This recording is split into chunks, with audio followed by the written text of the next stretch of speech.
Kiran, good evening. Kiran, can you hear me? Sir, good Yeah, evening, sir. Am I yeah, audible? yes, you are audible. And you are co-host now. You can just share your screen. We will check whether your screen is Sure, sir, visible. sure. Yeah.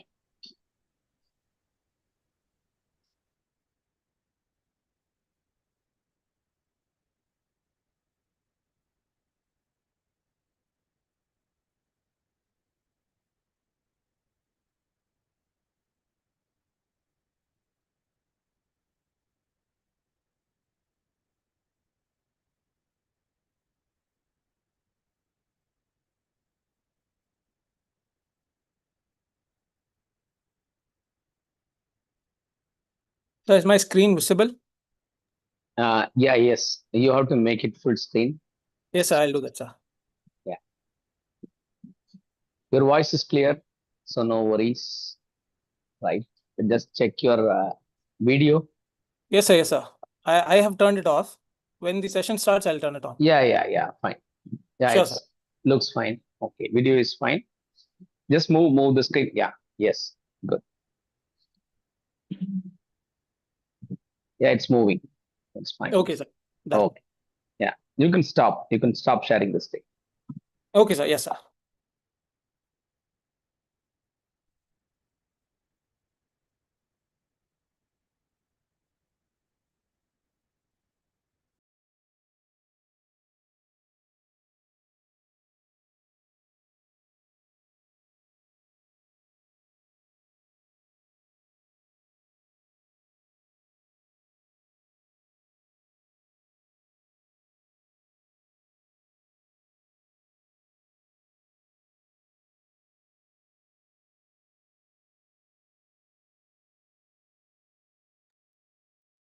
Yeah, Dr. Bebin, now you are co-host.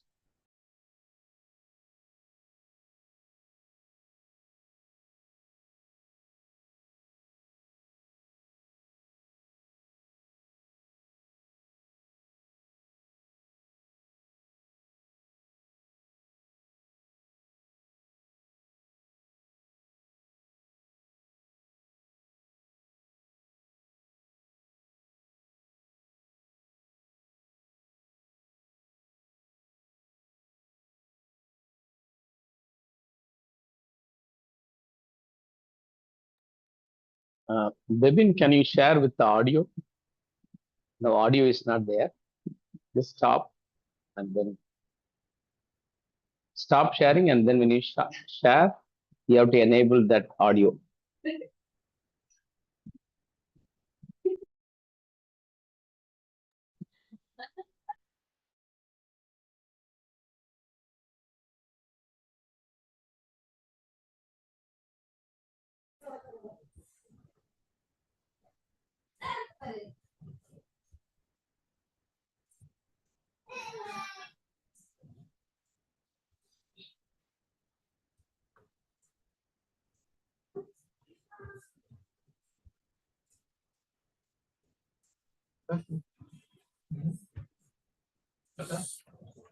So where I have to enable, sir?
So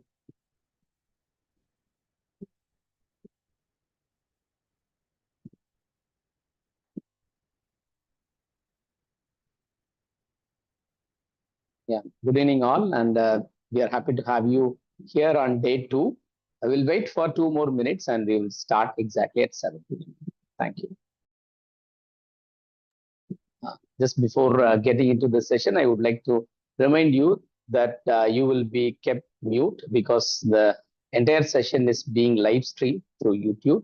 And whatever the questions that you have, you can use the chat box to post your questions, and that will be taken up at around 7:50 to 8 o'clock. We have the Q&A session.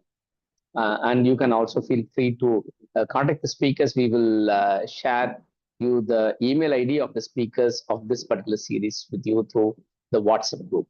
And the feedback link will be active, till the next day morning, 6 o'clock.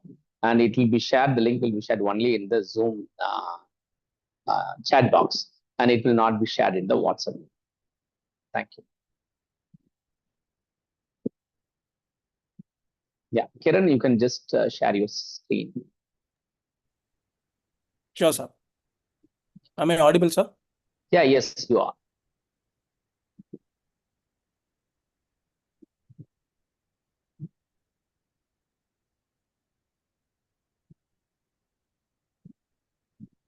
So is my screen visible? Yeah, yes. Yeah.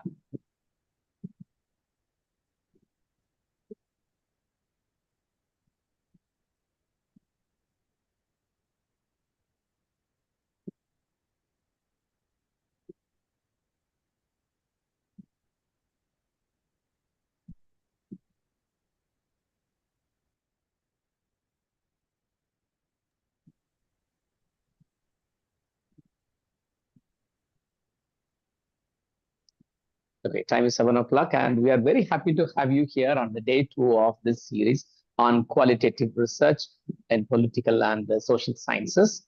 Today, we have with us Kiran Rahul Raj from the Department of Political Science, and he will be talking on framing research problems from ideas to inquiry. When you see that the most of the research works are not, make it to the publication level because of the problem in their framing the research questions and so on. And today we have with us Kiran Rahul Raj. He has been, again, a complete product of MCC, complete his UG and PG, and in MCC, and then he moved to University of Madras for his MPhil degree. And he has been a continuous researcher in working on different domains of political science. Basically, he has published a couple of papers in Scopus Index journals and published a lot of books and book chapters. To mention a few, I can just quote like geopolitical implications of Afghanistan is one of the areas in which he has worked on, and maritime affairs that was published in Indian Maritime Service Journal. And then he has also published work on Dravidian cosmopolitanism and the making of global Tamil Nadu. And he has also worked on the different Dravidian models and Number School project, the Tamil Nadu way to SDG 4 and so on. And he has also been in charge of different positions in our college, being a member in IQAC nodal officer and a core team member. And then he has also associated with Civil Service Forum of our MCC and so on. So, I don't want to take much of your time, Kiran. Over to you. The stage is yours. Yes, sir. Thank you, sir. Am I audible? Yes, you are. Okay. So, good evening, all. This will be a topic that basically deals with the basics of research, and then we will talk about research problems, what basically ideas are, and then what is an inquiry. So we will talk about all these things. You would have heard my friend Adarsh speaking on thinking qualitatively, what it means to think. And he would have given a very broad understanding of how to think, especially qualitative in social sciences. So today, this will also be a topic which is getting connected with what my friend Adarsh was speaking on, but then maybe an extended version of it. So the topic which I have chosen is framing research problems from ideas to inquiry. This is the topic which I'll be dealing with predominantly throughout the session. An overview of the session, what we will be learning or what we'll be decoding throughout the session. One is we will understand what a research process is, the basics of research process, and then framing research problems is one another point which we'll be dealing with. And then demonstrations. I have basically incorporated a sample here where we will also try to frame a research problem. Okay, so we will kind of navigate together in that particular slide. And then if you are a beginner, the do's and don'ts, this is one particular slide which I have incorporated. So basically you can avoid the mistakes which myself or any beginners would have done, maybe during your school days or maybe during your college days, your undergrad days, your post-graduation days, or maybe at your beginner research stage. I'd like to deal basics of the topic here. One is ideas. What idea is basically, since we have also talked about it in the beginning slide. So basically an idea is a raw, unstructured outcome of a thinking. Is idea a research problem? It is not a research problem, but then you can call this as a foundation of a research problem. Idea is very, very important when it comes to moving to the second stage, or called as the second step, the inquiry, the investigative part. So with rough ideas, what we will do is we will navigate forward. And here, the second part is structured questioning, basically turning ideas into props to explore research gaps. And then from here, we will navigate towards our particular topic of the day, that is framing research problems. So here, what we will do is specific delimited issue with a clear gap is what a research problem is. So basically, we will narrow it down. Whatever broader idea we have, we will do an inquiry, we will investigate, we will narrow it down and delimit the issue into a clear research question or maybe identify a research gap.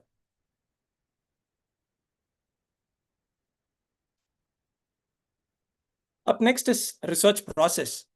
So on the side, I have given a flow chart to understand basically what research process is, basically in social sciences. So this is a step-by-step process. So first, if we look at the flow chart, the first point here is identify research problem, followed by literature review, formulate hypothesis, followed by research design, and then we have data collection, then data analysis, and ultimately we will have the reports and conclusion. So when it comes to identifying the problems, what is important? First, we need to have a clarity on our intellectual territory. We need to understand what we will be working on. What is the area that we will be working on? The clarity have to be there when we initially start our work. Second one is we'll have to look for contradictions here, and we'll have to relate it with contemporary events. Why to relate it? Because in case if there is any missing linkages, or in case if there is any missing gap, that relation, that will help us navigate or identify a further research problem. Or maybe we can stream it down. That is very, very important. And then ultimately we can connect them to a theoretical framework, only if it is needed. That is also there. And then during the due course of the process, we'll have to maintain an ideologue. Basically, what is an ideologue? An ideologue is nothing but observations, contradictions, and questions to be noted. It is like you travel all day, you go for your work, you go attend classes, or maybe you do your research work, and you are also simultaneously working on a research problem or a research question.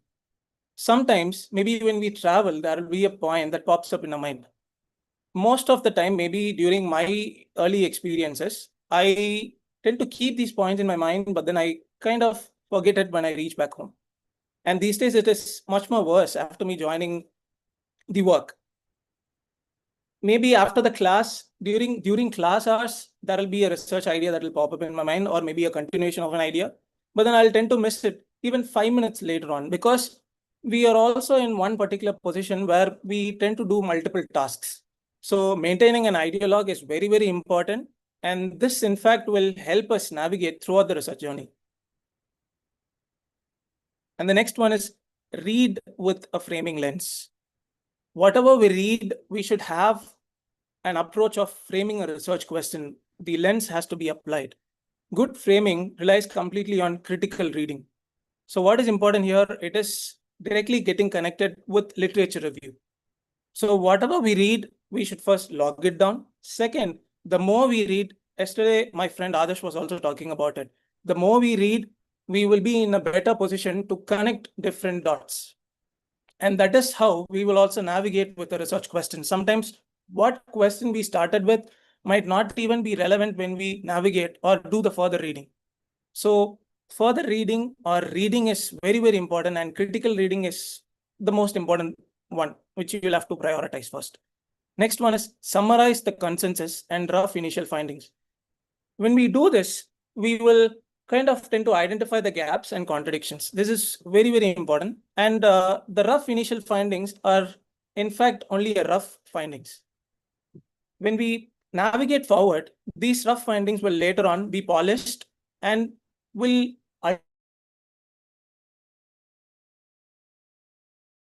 or a summary of it. Okay, the next one is look for gaps or contradictions. Identifying gap is very, very crucial when it comes to research work, because when we identify a gap, we are kind of moving away from the existing confusion, or maybe the confusion within the area of study. So identifying gap is very, very crucial and very, very important. And the last one is what could be examined next. So in case if we have completed all these three stages, the next one, what we could do is we can look for a new case, and then look for a new actor, look for a new method, or look for a new theory. This is what we'll have to apply when it comes to framing the research problem. The next one is, as I was highlighting what a research gap is, this particular slide is very crucial. Understanding research gap, what a research gap is all about. Is it important? How do I navigate with it? Or whatever I have found out, is it really a gap? That particular questions, or to answer these particular questions, this slide will be very much helpful. First one is identifying the gap. Second one is problematizing it. And the third one is finally we'll move towards research problem. First, let us let us understand with my co-authored work with my friends. Yesterday, my friend Adarsh was also highlighting it, the right to starlight as a third generation human right. So in this particular work, what did we do? The research problem, what we did was to identify a theoretical gap. And then we also wanted to prove something. What did we want to prove? We wanted to prove that right to starlight as a third generational human right and not a fourth generational human right. This is one thing which we kind of started with, and then we were also navigating with. So this is one thing, maybe when we identified the gap, we kind of fixed with this, and then we were navigating throughout the process of research. So this is very, very crucial. We'll have to identify the gap, and then problematizing it is the second most crucial part of it, and ultimately the research problem. And coming up with something new or adding new dimensions to the chosen area of research is also crucial, and that is also part of the identification process. The next one is understanding the types of research gap. I'll just give an overview of it. First is knowledge gap. Basically, there is minimal or no research available on your area of topic. Second one is population gap. A particular demographic group distinguished by gender, age, caste, ethnicity, or occupation. Basically, they are underrepresented or they are overlooked in an existing research. The next one is empirical gap. There is no or limited empirical data for your research topic. And the next one is methodological gap. Previous studies depend on outdated, unsuitable, and limited approach in your area of research. The fifth one is theoretical gap. Either there'll be no appropriate theory which will be existing, or any existing conceptual framework is not available in that particular work. The next one is practical gap. When we work on a theory, we should also be aware of the fact that how does it work in actual practice? So if there is a mismatch, that is called as practical gap. And then geographical gap, the research concentrated in specific regions or countries. sometimes we tend to focus only on that particular region. So we will be biased with that particular region, while other areas are overlooked. And the next one is temporal gap. So this is basically, it is restricting within a time frame. So maybe it covers only a past period, or it only focuses on recent trends, or it is only focusing on long-term trends. The next one is evaluation gap. A policy or a program that exists, however, its effectiveness has not been evaluated. It's not been scrutinized. The last one is conceptual gap. The key concepts are poorly defined or inconsistently used. Whenever we choose a particular research area, these are the gaps which we'll have to keep in mind, and identifying them kind of solve maybe the initial lag, maybe the initial problems, so that we can navigate with clear head, clear thought. On this particular slide, I'll be talking on understanding ideas, since that is also part of our topic, versus framed research problems. Are there any differences? If so, what are those differences? If not, why there are similarities? We will talk about it. So for ideas and framing them to a research question, here basically maybe at the initial stage, we can use the Kipling questions or the Kipling method. So it is like, who are we studying? What are we examining? Where is this happening? When is this taking place? And why does it matter? And how will I study? Basically, the WH questions. This is very, very crucial when it comes to at least beginning or laying the foundation towards our research problem. And the next one is research problem 101, understanding the basics of research problem. So here, I have given a quote here from Charles Franklin Kettering. A problem well stated is actually a problem half solved.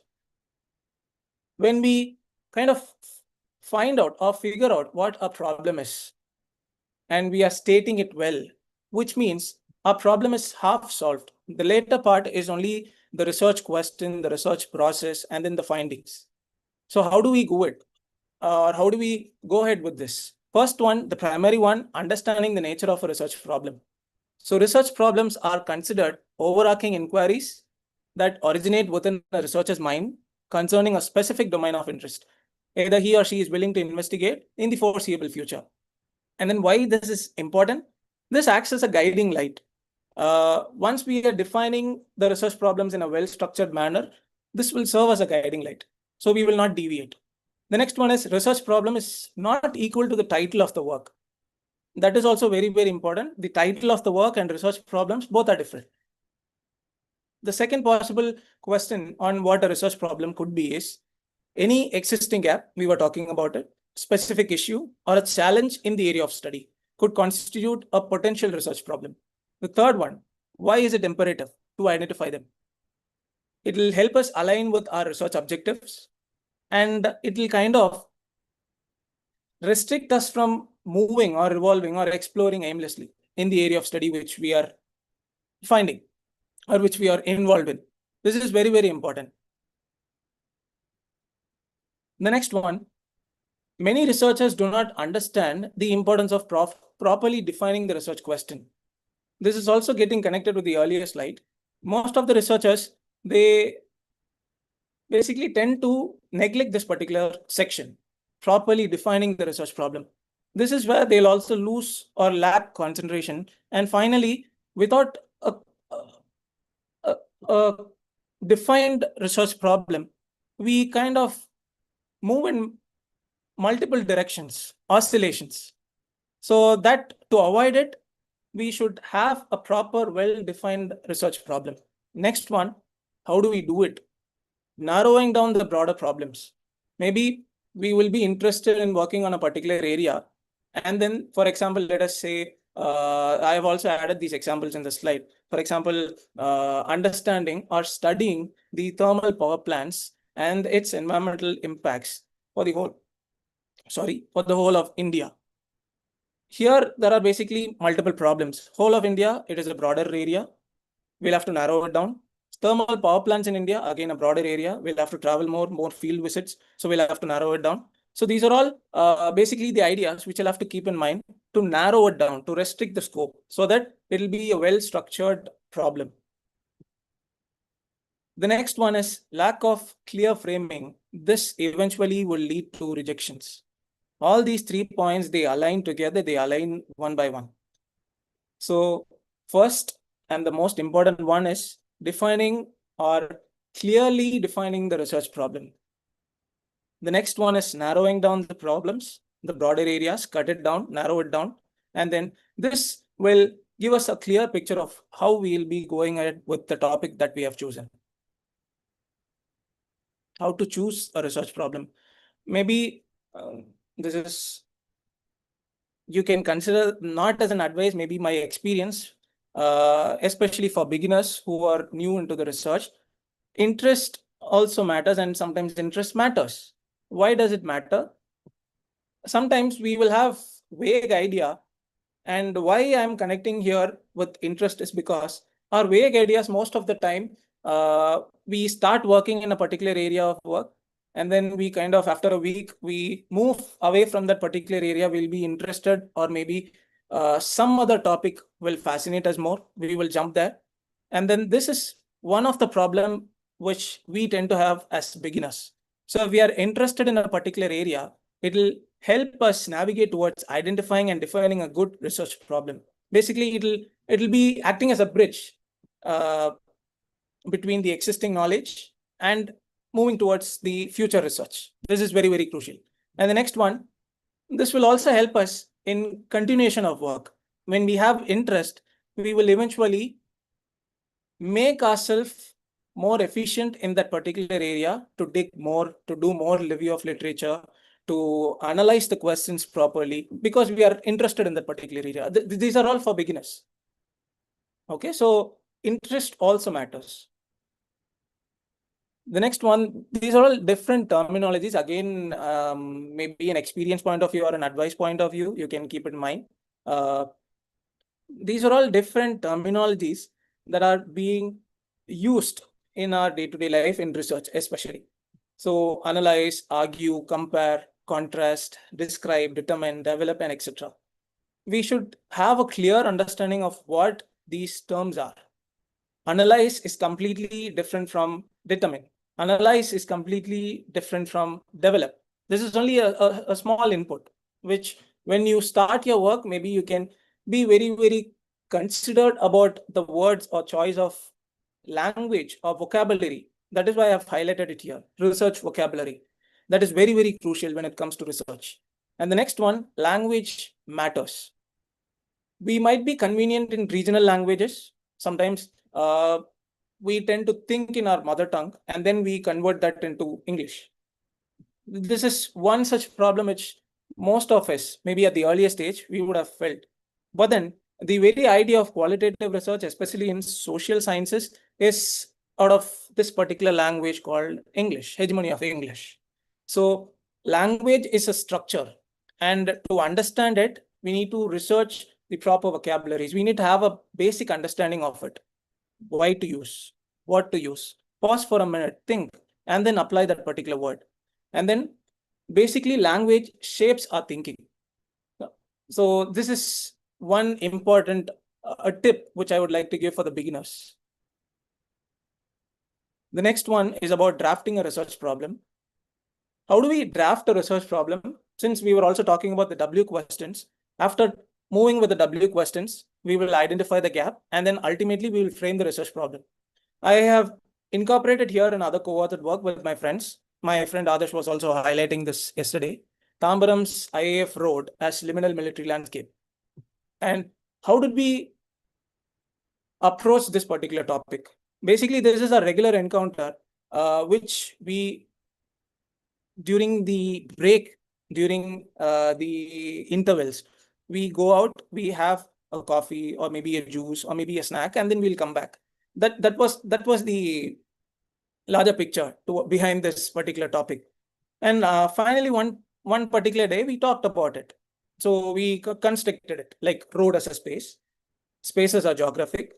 And then within these spaces, when it comes to geography, military geography versus civilian geography. Military personnel also use, military vehicles also move. We also see civilians using it ourselves.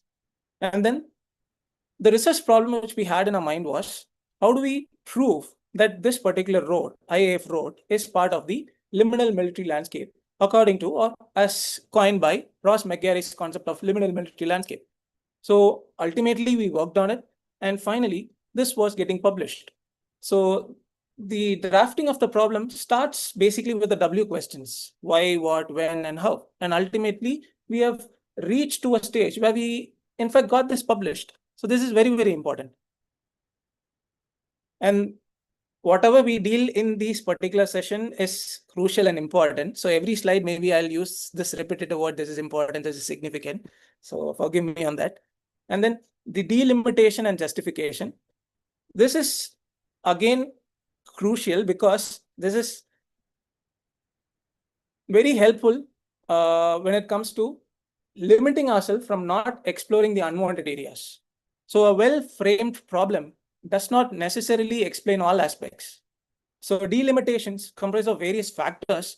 Here, this is one such observation from my side, which I've given here in the slide. A new area, a new idea, which popped up in my mind when I was preparing for this particular session. So what I applied here is, when it comes to delimitations, it has multiple factors. One, for example, geography, temporal, actor, and thematic. And the examples for the proposed topic, which I have chosen is, let us say, okay, I'll show that particular slide. Let us say this was a travel journey which I happened to travel maybe after post-COVID, or initially after the post-COVID, that particular time. So I was staying in my hometown, and then I hail from the coastal district called Thoothukudi. And then when I happened to travel along the coast, I always happen to visit this particular place called Manapad, maybe for recreational purpose. This is a very scenic location. So most of you, if you are interested, you can go visit this particular place. This is a very beautiful place. So what happened, what attracted my interest here was, there was a larger belt which was crossing or connecting the ocean, the sea, towards the land. And I was little worried, or maybe I was little fascinated about what. There was a curiosity behind my thinking process, like why such bridge, why they are constructing it here. If you look at this particular place, it's a village, a coastal village, and in terms of development, there are no more facilities apart from the temple which is existing there. So if people are coming there, they'll either come for the temple or maybe to enjoy the easier ride from Chennai to Kanyakumari. This might be the objective of anyone who is traveling in this particular place. And then ultimately, if you look at this particular first picture, I've also highlighted it there. There was a construction, a tower kind of a structure. And then finally, I was connecting, or maybe I was thinking to connect the dots. There is a jetty which is being laid, and then there are constructions happening. And maybe when I was thinking for this particular session, I framed the topic. What was the topic? The topic was protest, dynamics, and energy development narratives, a case study of social movements against the Udangudi supercritical power plant in Tamil Nadu.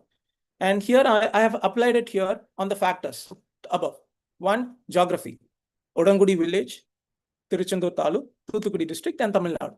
And then temporal, since the inception of the project, since the beginning of the project in the year 2017, or maybe 16, 17, the late 16, we have seen protest erupted from the villages. So this is very, very important to not, maybe I could have fixed with 2026 because that is when the project started, or maybe that is when the project started functioning. But then the protest actually erupted in the year 2017. So here the time frame which I have chosen is 2017 to 2026. And then the actors, who are all the stakeholders here? The actors are the local fishermen because they're fighting for their livelihood, and then NGOs, environmentalists, activists, and then the government of Tamil Nadu because the government is constructing it. So these are all the actors, the stakeholders. And then the thematic, the broader theme, what I have chosen is the framework which I have kept in my mind is energy politics and narrative framing. This is the larger picture which I had in my mind, a rough picture. And then how do I link it to a research question? So if I look about framing problems, first one is the umbrella statement. So here in terms of umbrella statement, the very title is a broader umbrella statement for me. protest dynamics and energy development narratives, a case study of social movement against the Udangudi supercritical power plant in Tamil Nadu. And then the main research question which I had in my mind is to look at how the local social movements construct counter narratives against a state-led energy development. One side, it is a development. On the other side, there is livelihood that is getting affected. So how do we focus on this? There has to be a very balanced approach towards this particular question. So the main inquiry which I applied here is to bring in the stakeholders here. And then followed by that, I had my sub-questions. So going into the details of it. So what could be the sub-questions here within the context of this particular event? Development of narratives employed by the government. And then the fishing communities and environmental activists and their resistance narrative. And finally, how do these narratives shape the interaction between the stakeholders and transform into a policy discourse? And these are all certain news clicks, news picture, a screenshot of it, which I've added here in the slide. So basically, Medha Patkar was there, who was supporting the protesters, giving a voice to it. And then the next one is, one second, sorry. And then the next one is the impact of a massive thermal power plant. She was talking about the impact of it. Like initially, if you look at the project was defined for a smaller area. But then during the construction of the project, if you look at this particular, if you look at this particular picture here, there are two areas, especially the picture in between, in the center. Two areas I've highlighted. Expansion of the area, one. Second, on the other side, you will see there are contrasting colors. One is a greener, lush green environment, and on the other side, construction of a massive thermal unit which is going to come there. And then here is the Kallamoli offshore coal jetty. And then why I have chosen this, I've also listed it there on the side. Familiarity with the topic, because I hail from that particular place. Aligning with my interest. I like to travel more. So it was kind of aligning with my interest.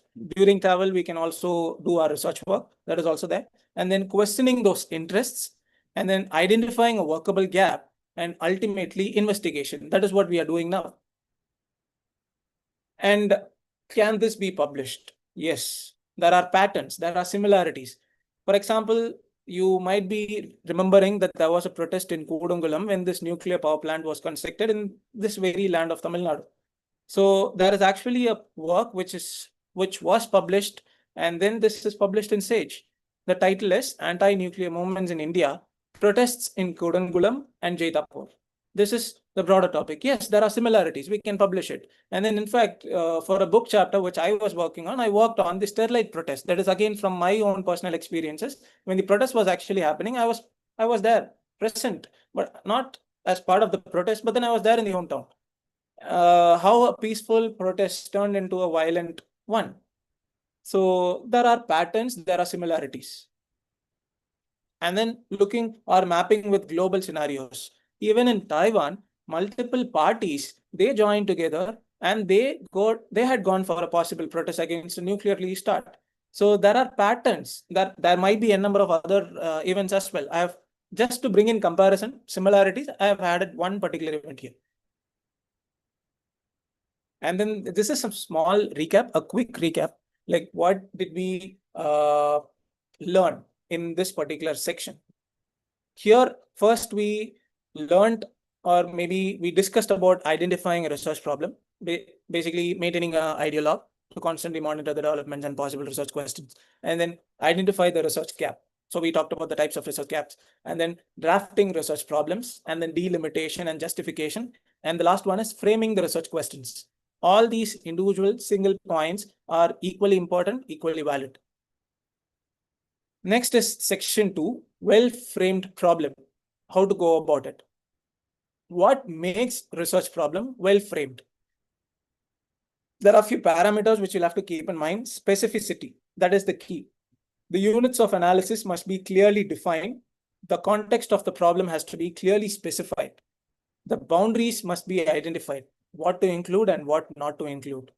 As I was highlighting it earlier, the larger picture called thermal power plants in India. So we'll have to clearly define it. That is a vague topic. And then the context of the problem.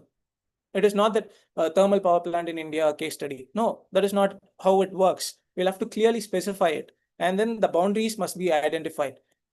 Restrict or limit the boundaries so that what can be included, what cannot be included, all these possible questions can be addressed. And then relevance. There are two relevances. One is the theoretical relevance and the empirical relevance. The third one is researchability. Questioning whether we can actually work on the problem with the existing data. This is what researchability is. The fourth one is feasibility. Availability of time, availability of resources, and institutional constraints. All these 3 points are very crucial. In fact, all the 4 parameters or 5 parameters are very, very crucial when it comes to framing a well-structured research problem. And the last one, and also the most important one, originality. We should always ensure that original ideas are there in our work. If not, then we are landing in trouble. This is a smaller exercise, which maybe as part of the session I have incorporated here, learning about life in MCC. Okay, maybe a practical session. So here the sample study is defining a research problem. And then within that, first the context of the study. The study is to demonstrative examples of how to define research problem.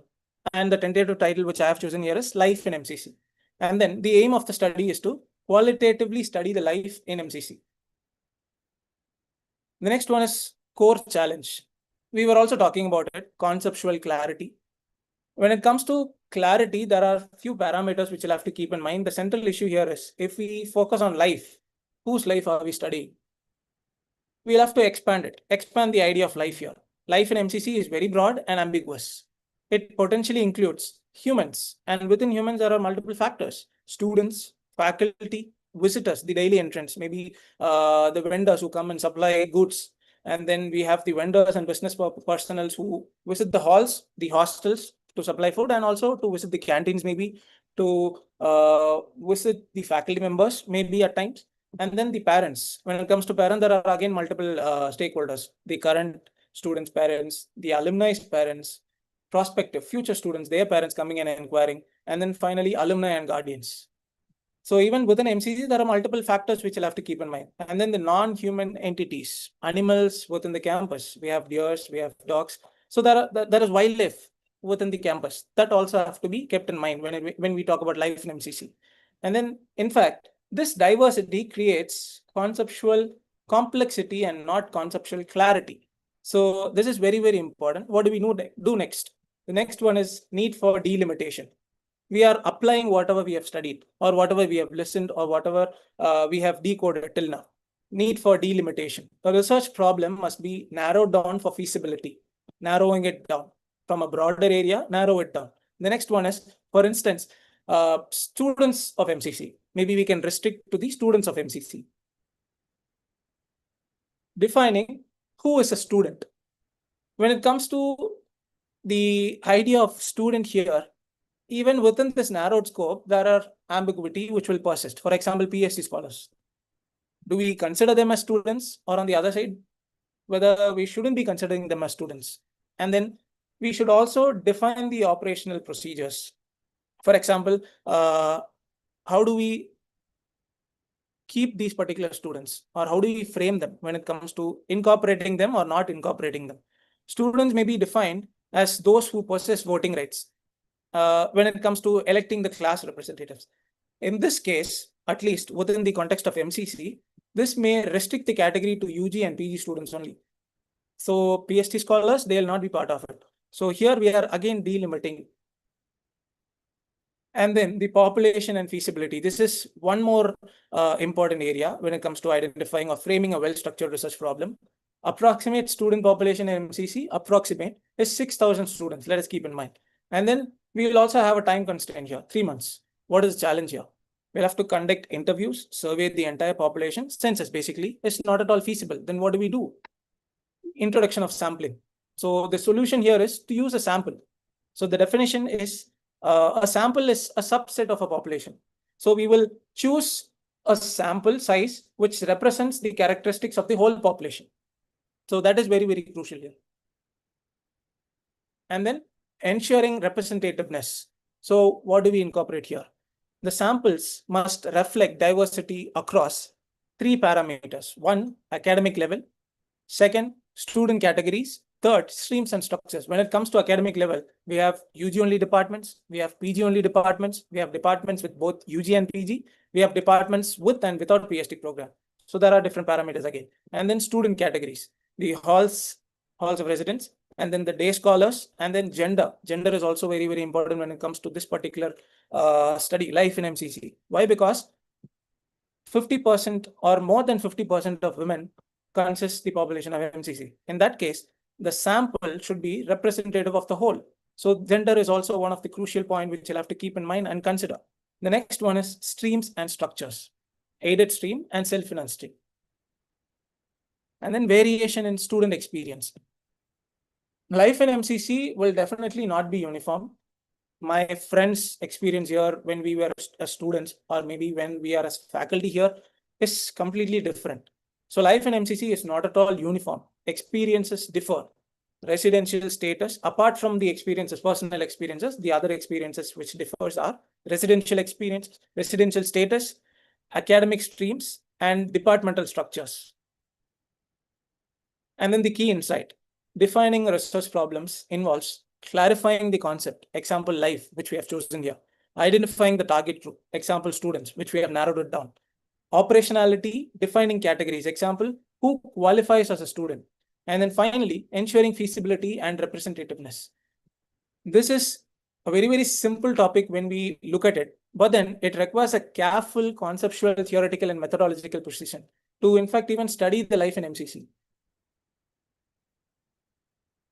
A small recap of what we discussed in the earlier slides. We'll have to be very much specific and clear in identifying the units. The research problems must be relevant theoretically and empirically. Data and methods must be feasible, realistic in time and resources. It has to address an existing gap. And finally, the exercise, life in MCC.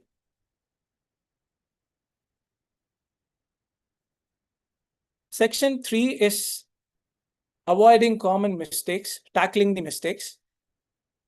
First, when it comes to tackling the mistakes, specificity is the key. This was also highlighted in the earlier slides. So here, for example, protest movements against power plant in India case study. This is not at all specific. This is a broader topic. This has to be delimited. The next one is avoid vagueness and ambiguity. Example, how does the population feels about the Udangudi power plant? So here, the population and feel is unmeasurable, and population, it is fishing communities. Maybe we can change it that way.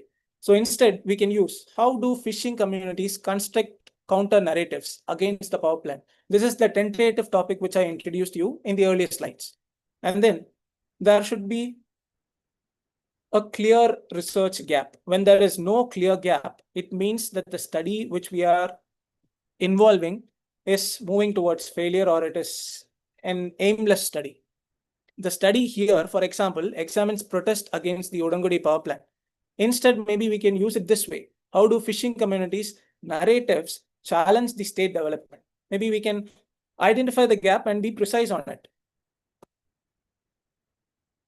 The next one is avoid unresearchable questions. This is also very, very crucial. Whenever we tend to work on a particular topic, we'll have more number of questions in our mind. So we should filter it, whether this is a researchable question, this is an unresearchable question. How do we do it? Here I have given an example. The study intends to identify the true intentions behind the Udangudi plant. Here, true intention, this word is very vague. What is true? We cannot assume on a particular topic and we cannot interpret it. Biasness. What do? We will have to instead look for the sources, the data, the policy document, the government's press releases that can be used and utilized when it comes to identifying or constructing a solid research question, okay, through which we can avoid this unresearchable question pattern. The next one is unfeasible scope. Example here, what I have given is comparative study of all thermal power plant protests in India since 2000. We were talking about this few slides back. Comparative study of all thermal power plants in India is not at all possible. Feasibility is nil. The scope is also very nil here. Since 2000, that is a larger time frame. So what do? The problem here is number of years. field visits to multiple sites. Language could be a possible barrier because we'll have to travel to multiple sites. These are all within a restricted time frame. These are all challenges. So we'll have to be very, very specific in identifying or narrating the scope of the research. And then this is about the common mistakes, maybe a small recap of it. Avoid a broad area of study. We'll have to be very specific there. Avoid vagueness and ambiguity. Define the objectives and then identify the research gap effectively. This is possibly identifying a possible research gap. The next one is identify researchable question. Ensure data access. Proper literature review is another key point which I'll have to keep in mind. The next one is construct a feasible scope of the study. Narrow down the scope. This is very, very crucial when it comes to avoiding the mistakes that we generally tend to make maybe as beginners. And these are the final takeaways of our session. The research process and its significance. We talked about the research process, the stages in research process, and the significance of these stages in our research process. The second one is framing the research problem. This is not at all a one-time task. It is not that I was interested in framing this Udangudi topic right now when I was preparing for the session. Doesn't mean that I leave it there with that particular topic and then I'll keep on thinking about that particular topic and then try to identify further research problems in that particular area. Some events would have happened. Some incidents would have happened. Maybe some report or maybe some official statement would have come from the government or from the fishermen collectively, or some activist would have gone for a further enhanced protest. So I'll always have to look at or monitor that particular area closely. And in that case, framing research problem is not a one-time task.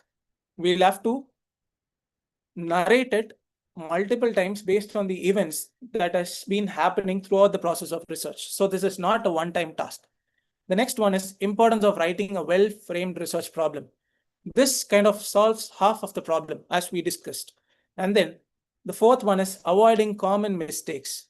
We discussed about those mistakes in detail. Be specific, have a research question, and then look for feasibility, narrow down the scope, and identify a clear gap. The last one is framing research problems is a skill. This comes with practice. Not in the very first day, we will be in a better position to frame a perfect research problem. It comes with practice. It comes with skills. Okay, so framing research problem, according to me, is a skill. And then anticipated questions. Maybe few of you will be thinking on these lines. So I've added few anticipated questions here. How do I find an original research problem when the area is overstudied? In this case, we'll have to be very simple, restrict to one particular region, if applicable. And then look for new time periods. Maybe an older work will have a larger time frame. We'll have already an example out of it, but then we'll have to identify a new time period. Third one is look for possible new actors. Are there any new stakeholders? We'll have to incorporate them. And then alternative theoretical views. We'll have to keep these alternative views in order to construct our work in a very efficient manner by not overlapping with the existing work. So these are all few points which I'll have to keep in mind, a basic points, maybe a tip. The second possible question, anticipated question, how to study or conduct research on sensitive topics. There are more sensitive topics, maybe religion, caste, identity. So these are all the broader areas. Here, whenever it comes to a sensitive topic, use a neutral academic language. Don't go with your biased opinions. You'll also not to be politically motivated on that particular topic. So always maintain neutrality and the language has to be very professional. And the third one is literature reviews. Do more and more reading. Reading is the key. We'll have to read more and more and more to understand the existing problems and identify the research gap. And then through that, we will be in a position to construct our topic effectively, or maybe construct the research problem effectively. The last one is frame the questions analytically. Analyze it and then frame the questions. Don't frame it with your own whims and fancies. Don't frame it with your thought process, the gut feeling. Don't do that. Do an analytical study, do an analysis, especially literature review will be helping you in that, and then frame the research questions. So thank you. This is from my side, which I wanted to share regarding research problems from ideas to inquiry. Thank you. Yeah, thank you, Kiran. Actually, a good student can become a good faculty, and a good faculty is always a good student. And a good speaker, anticipating some of the questions, and you have anticipated and you have given a beautiful narrative of what we are struggling with, especially when it comes to research problem, identifying, framing, and so on. So, in this case, the floor is open for discussion. And the speaker is available. You can just post your questions there. I'll just make you to unmute. Just a minute. I'll change that. You can unmute and you can ask the speaker.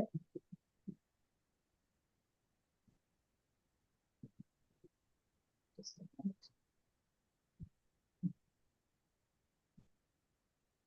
Yeah, in the meanwhile, you can just look at the chat box.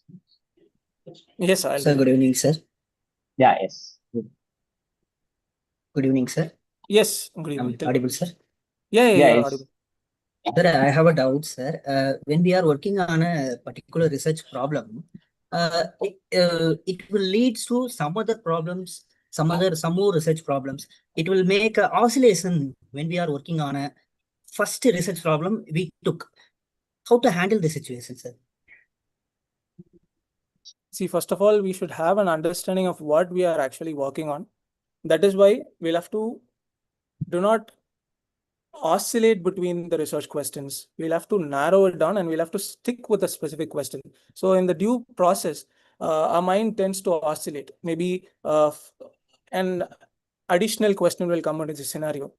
First, understand what area we are working on. Do not expand the scope of study. We'll have to be very much specific in our scope of study. So if we are addressing that particular area, I think most of a problem regarding ambiguity or options which pops up in our mind is getting solved.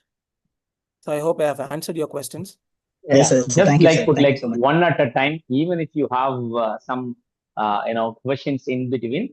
If it is worth to be investigated, yes, you can do, but one at a time will be the good option. Yeah.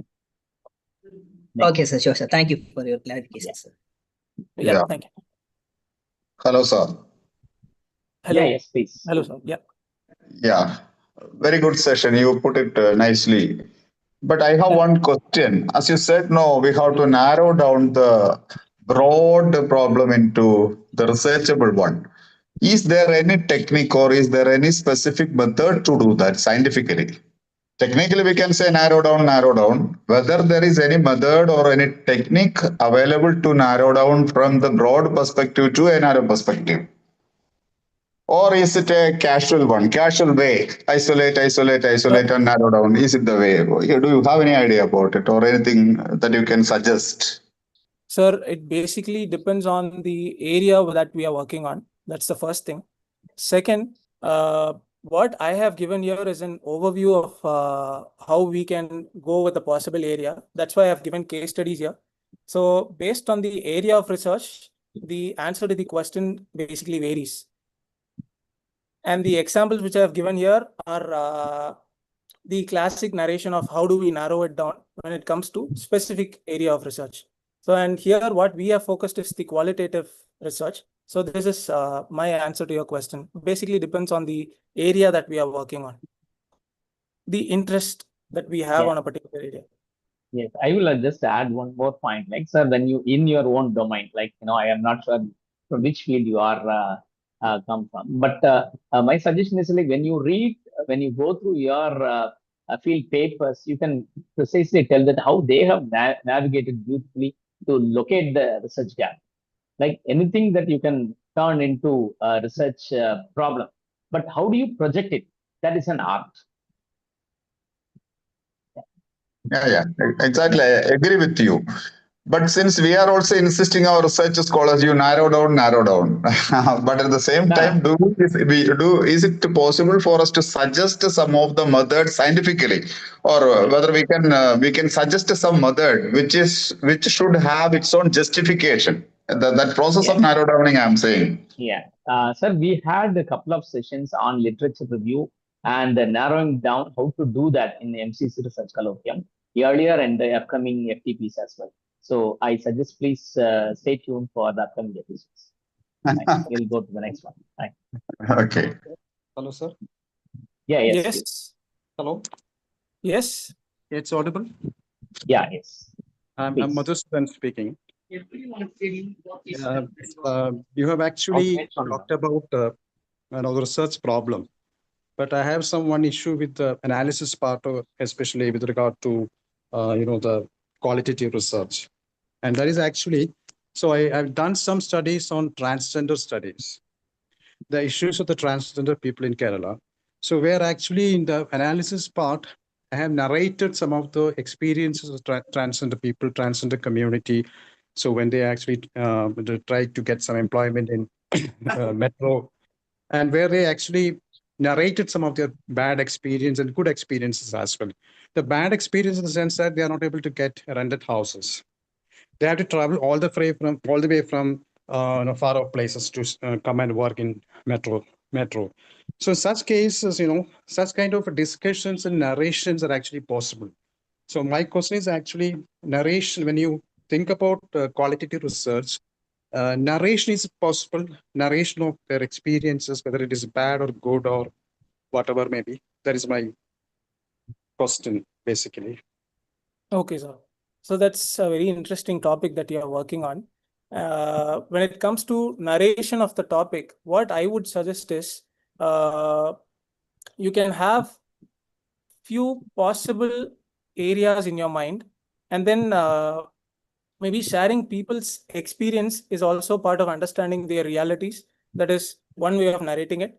And then these stories will help us identify both the challenges as well as the positive aspects of their life in case if it has turned out to be meaningful. For example, you are talking about employment. And on the other side, narrations, maybe according to me, is not only valid, but it's also very, very important when it comes to qualitative analysis. So this is my answer, maybe my perspective on your topic. This is not my area of study. So what answer that popped up in my mind, I'm just answering it to you, sir. So I'll just add one more thing, like probably if it is the case, they can think of different types of articles. Like there is a particular type called reflection from practice and case study, field study, and so on. So specific case, probably, sir can think of. Yeah. Next, anyone would like to ask a question?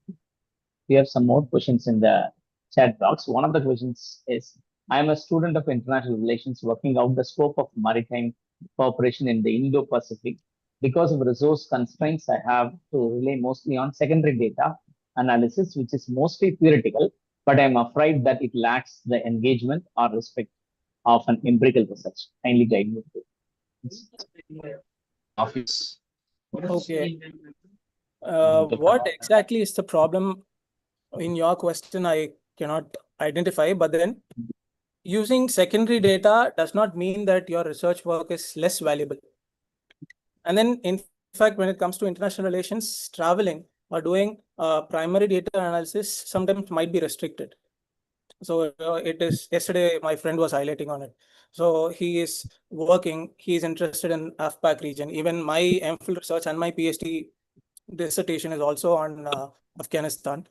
So whether I'm in a possible position to travel there despite all these problems that is existing there, no. So what we can do here is basically we'll have to stick with the policy documents, we'll have to stick with the reports, and then maybe any existing studies on that particular area. This will help us navigate through the particular question. And then maybe if you can see some patterns, you can compare different perspectives, and these perspectives, you can link them to a theory. And then ultimately, your work can finally turn out to be a rigorous one. And then this might convert into a possible research work that will get published. Yes. One more question is in the chat box. How the research problem is different from the research title? Sorry, sir? Research How the- problem is how the research problem is different from the research title. Research title. Research title is a broader idea which we frame. We are not going to touch upon that until unless we have a defined research problem. So when it gets to the intricacies of the problem, this is very, very important. Research title only talks about the content part of it, what is there in our particular work. But then when it comes to problem, this is where the actual work, the groundwork gets into the picture. So research, identifying or framing a research problem basically is the most important part, and the title comes later on. Both are different. Yeah. The next question is a very practical question. How can we balance between our college duties and our research activities? Nothing related to the topic, but how do you manage this from your personal experience? My friends and myself, we kind of follow this pattern that every semester we will try to have a particular framework through which we'll tend to push one particular work. So we constantly keep working on it. It is not that one particular day we sit and work. We keep constantly working. We are having more works. I do not want to use the word overburden with works, but then we'll have to manage it. It's a style of managing things, an art of managing things. That's how I'd like to put it here. So Right. focus for a particular time. If you're not getting the time, plan for it, and then sit with that particular work for a minimum number of time, maybe in a week or so that ultimately you'll have a larger work in your hand. Yeah. Okay. So we have last 1 minute. Please provide some tools and techniques that can help us Sorry for the formulate a interruption, research sir. problem. Yes. Yes. From the above, from the previous question, how we how we narrowing our while having oscillation from research gap, that previously someone asked duties. Will we need to narrow the duties? I'm just asking jokingly, sir. No. No. Because somehow when we work on our research work, the duties will affect it. How can we manage it, sir? Because the there is no point any here is- continuity, sir. No. The point is like you need to manage the time. We all have 24 hours in a day. You have to manage it and you have to properly plan, and it will take its own time to get it Okay, sir. published or to complete the work. Okay, that's a very Okay, as sir. simple as that, right? Anyway, Yeah, thank you so okay. much. The time is 8 o'clock. So we'll formally thank the speaker, Kiran Rahul, for a wonderful presentation with a simple idea. And then he has also given a lot of case studies and through his personal experience and demonstrations. Thank you, Kiran, for a wonderful session. And So thank you, sir. yeah, the Thanks feedback for the link is already posted in the chat box, and please do give the feedback. And if you really want to talk to the speaker, we will wait for another 5 minutes and he will be giving answer to you if you really want. Others can just click the feedback link and complete the feedback. Feedback will be counted as attendance. Tomorrow again, we would like to see you here at probably 6:45 a.m. onwards. 7 o'clock, the technical session will start. Thank you and have a nice day. Yeah. So we have got some more questions. How do you suggest one could avoid the bias? Sometimes it's entirely subconscious or only reflects in third-person perspectives. Does moving forward with a certain theory, say classical realism or hegemonic stability theory, count as a bias? Do you have any idea about that? So basically, it is not about this particular work. How do we tend to avoid biasness? We are influenced by thought, basically. Yes, biasness can happen, especially when we follow a particular theory. We tend to follow that particular theory and generate ideas with that particular theory. So sometimes we may unknowingly even apply everything from that particular theoretical perspective. So to Is avoid that this, happening with basically, your Dravidian model? Is that... No, I'm just asking that. You have done some work there. Sir, Right? I wanted to promote the ideology of Tamil Nadu, so I Okay. keep working on that. Fine. Okay. So maybe to avoid this, to put it in a simple way, we should try to look at the problems from a different viewpoint. We should, since the question itself is talking about awareness that we are biased. So moving beyond the point, so we know that we are biased, or somehow we have an idea that we are kind of biased. So being aware of it, kind of highlight a balanced approach. Sorry. Yeah, please go ahead. I'm muted. So this basically it's the awareness part, which I've also stressed in the slide, a very minimal part, but then it is also equally important. So this will help us strike a balanced approach. One more question, like, hi sir, I'm doing my research on Jamaican literature. In my research, I need to focus on politics, governance, and influence of US in Jamaica. How to handle this sensitive thing in my research? This any sensitive issue? So this itself is a broader area. Hmm. Narrow down the scope, what particular problem you are interested in focusing on, and then you will have to be sticking with whether there is an external influence in the local politics of Jamaica, whether that's one possible area which you can study. Second, who are all the external players that influence? This is a very broad topic, as I was mentioning, the thermal power plant in India and from 2000, a case study. This is a very large picture. You'll have to narrow down. Maybe if there is religion that is a very important role that is being played, that has to be studied, or it is gender, or it is ethnicity, identity. So there are multiple factors which you can try to apply. My area of research in Afghanistan was something which I did during my MPhil days, was the post-withdrawal scenario in Afghanistan, and then how Afghanistan as a land will move forward. This was the topic which I identified. So basically, you'll have to identify patterns. So keep following the news, keep following the updates on that particular area of research. And finally, when you do multiple readings on that particular work, basically literature reviews, which so I think Ashik sir will also be talking about it. You will be having a better idea when you do a proper literature review on that particular area. So you will know the gap. Without reading with personal affiliation towards a topic, maybe initially it will be fine. That's what the interest part of it, which I covered. But then later on, reading and collecting information on it will help us navigate forward. Okay. So the next one, how do we ensure our research problem remains both original and feasible within limited time and resources? It is not about time per se. What I would say here is originality is about the consciousness of the researcher. Second, without doing, again, without the fundamentals, without identifying. Sometimes this was one such mistake when I did as a beginner. I thought this was an innovative thought which I had in my mind. I was working on a particular topic, and then later on, when I searched about it, I in fact found out that there is already an existing work on that particular topic. So reading the existing studies helps you find gaps, even without making the topic too big. So the good research problem here is about identifying new ideas and maybe how do we practically implement it. So this is part of the originality, and then the clarity on the topic.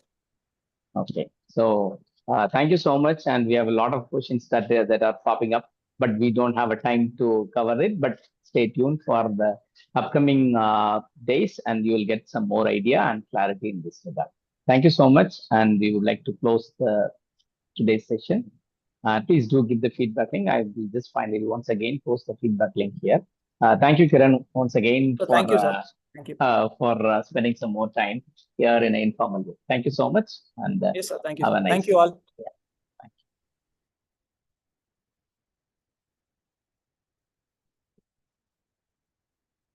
I'll post the feedback link once again and final, and I'll be here for another 2 minutes, and then we will close the meeting. Please do Vijay, give live the stream. feedback. Can you just switch off the live stream, please? Yeah, yes.